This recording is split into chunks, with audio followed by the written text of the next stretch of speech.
और एक कंपनी जो दावा करती थी अभी कुछ दिन पहले तक कि 70,000 करोड़ का इन्वेस्टमेंट करेंगे, और आज जिन्होंने चीजें जानी होंगी, जो मालिक दुनिया के नंबर 2 पे था, हम आप सब उम्मीद लगाए थे कि हो सकता है 24 तक वो नंबर 1 पर पहुंच जाए। आज सोचो 20 की सूची से भी बाहर हो गया।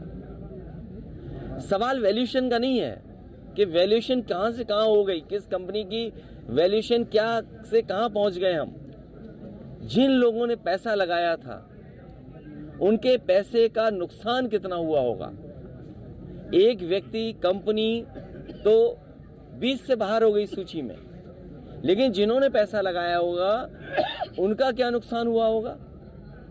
और फिर जो लोग ये दावा करते थे कि हम दुनिया में अर्थव्यवस्था को जाने कहां ले जा रहे हैं, हमारा किसान अगर मेहनत ना करे तो हमारी ये अर्थव्यवस्था खोखली है, और इतने बड़े व्यक्ति का नीचे आ जाना ये दर्शाता है कि भारतीय जनता पार्टी कितना जनता को धोखे में रखती है।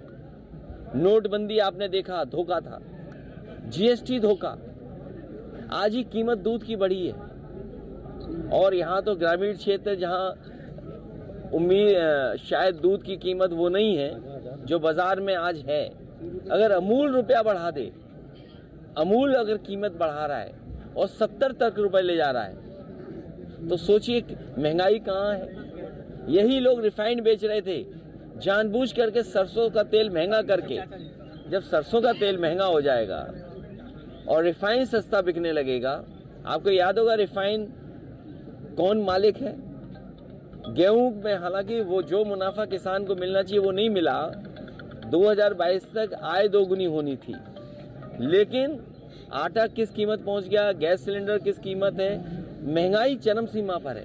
तो ये बड़े सवाल हैं, इन सवालों पे चिंता करना चाहिए। अर्थव्यवस्था खोखली है, बीजेपी ने अर्थव्यवस्था को खोखला कर दिया है।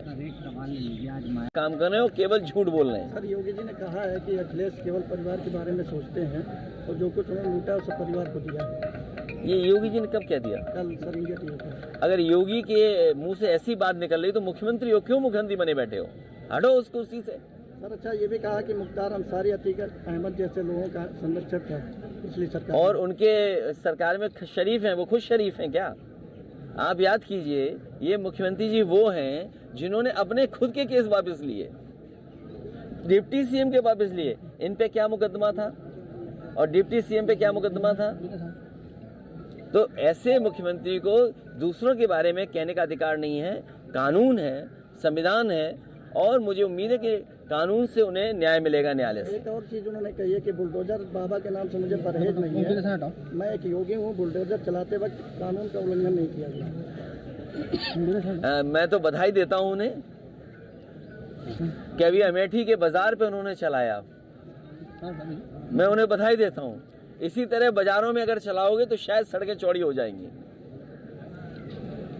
एक प्रश्न का उत्तर उन्होंने और दिया है कि भारत का मूल धर्म सनातन ही है, सनातन में सभी धर्मों का सहयोग किया गया। देश में पहली मस्जिद हिंदू राजा ने बनवाई थी, मुसलमानों पर जब संकट आया तो हिंदुओं ने बचाया। तो हम कहाँ गलत कहते हैं? आप अयोध्या में जो भगवान हमारे हनुमान जी के हनुमानगढ़ी है, उसके लिए नवाबों ने जमीन दी थी। तो ये जो हमारी मिली जुली संस्कृति है, हमारी जो एक दूसरे का सहयोग करने की जो संस्कृति है, हमारा भारत तभी अच्छा लगता है ये गुलदस्ता की तरह हो जिसमें हर रंग शामिल हो। ये तो समाजवादियों की बातें करने लगे, क्या बात है, लगता कुर्सी से हटने वाले तो नहीं है। आज सिख बाबाओं का बड़ा स्कोप चल रहा है। आज बाबा रामदेव का भी कल राजस्थान में बयान आया, उन्होंने कहा कि इस्लाम धर्म का मतलब है सिर्फ नमाज पढ़ना, मुसलमानों के लिए सिर्फ नमाज पढ़ना जरूरी, और नमाज पढ़ने के बाद कुछ भी करो सब जायज है, चाहे हिंदुओं की लड़की उठा लो, चाहे आतंकवादी। ये बीजेपी के कई रूप में कई तरह के लोग हैं जो सहयोग और साथ देते हैं। जब बजट देश का पास हुआ है, आप बताओ किसके चेहरे पे खुशी है? क्या बजट को समझ पाए लोग? ये हर चीज जो हमें सहूलियत दे सकती थी, उस पे सब पे किस तरीके से कब्जा हो रहा है। चरम सीमा पर महंगाई, चरम सीमा पर बेरोजगारी। क्या महंगाई कम करने के लिए, बेरोजगारी कम करने के लिए कुछ फैसला लिया गया है? ये जो सड़कें बन रही हैं, आपको हमको चिंता करनी चाहिए। ये गंगा एक्सप्रेस बन भी पाएगा, नहीं बन पाएगा? आपके बिल्कुल जिले से निकल के जा रहा है। सोचो ठेका किसके पास था? रामदेव जी की चिंता और देखिए, बाबा रामदेव जी के लिए चिंता इसलिए मत करिए, वो योग अब नहीं सिखा रहे, योग नहीं सिखा रहे हैं, वो व्यापार कर रहे हैं। मुझे उम्मीद है कि वो उत्तर प्रदेश में अच्छा व्यापार करेंगे। तेल, घी, बिस्किट, पाउडर, नमकीन वो अच्छा बेचें। सर, यूपी में इन्वेस्टमेंट समिट की का ट्वीट आया है। उन्होंने ये कहा है कि रामचरितमानस स्मृति आदि ग्रंथ नहीं, बल्कि भारतीय संविधान है जिसे बाबा साहेब डॉक्टर भीमराव अम्बेडकर ने इसमें शूद्रों की नहीं बल्कि एसटी व ओबीसी की संज्ञा दी है। इन्हें शूद्र कह के सपा इनका अपमान कर रही है, संविधान की अवहेलना न करे। साथ में उन्होंने 95 का भी जिक्र किया है कि लखनऊ स्टेट गेस्ट हाउस में जो घटना हुई थी उसमें सपा को अपने गिरेबान में झाँक के देखना चाहिए, जब एक दलित की बेटी पर सपा सरकार ने जानलेवा हमला कराया। हे मेरे पत्रकार साथी, बीजेपी की होशियारी हम ही नहीं समझ पाए आप।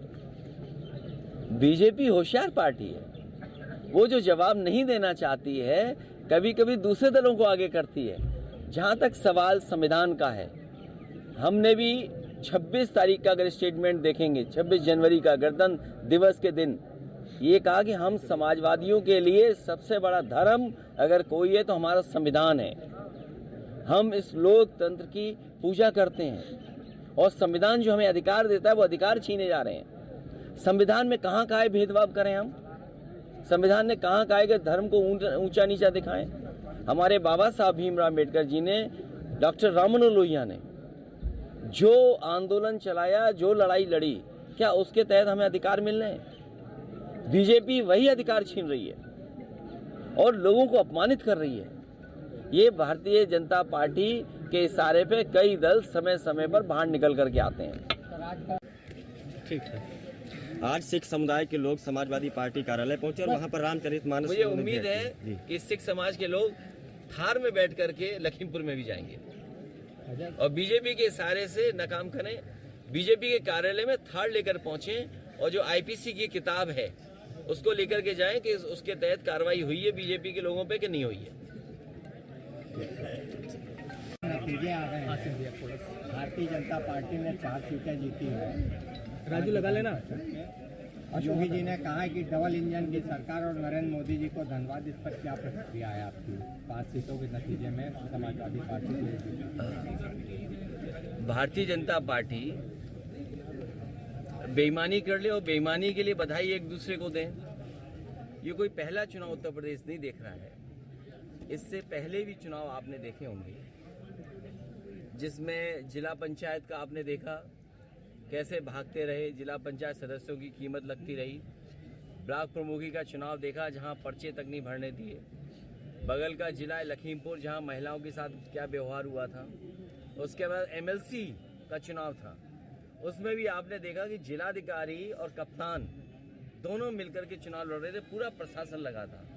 क्या उम्मीद करते हो आप उत्तर प्रदेश में इस तरह के चुनाव फेयर हो पाएंगे?